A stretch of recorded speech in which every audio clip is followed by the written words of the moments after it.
Plaça Joan 23, que és el centre de reunió d'un sector de la població de Castelldefels, els veïns de Vistalegre i Castell Poble Vell.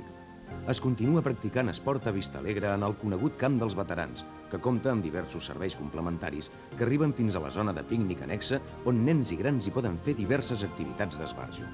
L'Escola Margalló és situada al barri de Vistalegre i és un dels 14 centres d'ensenyament públics de la ciutat. A Castelldefels hi ha també 2 instituts d'ensenyament secundari. Els joves de la ciutat poden rebre tota mena d'informació del seu interès en el Punt d'Informació Juvenil, una edificació que sempre ha estat el símbol de la ciutat. El castell i el seu entorn ja es troben documentats en el segle X. Des d'aquell segle també es tenen notícies de l'església de Santa Maria, conservada actualment dins del recinte. Es construirà en un futur molt proper la Universitat Politècnica de Catalunya a Castelldefels. La plaça de les Palmeres és un espai al costat del mar, al bell mig del passeig marítim.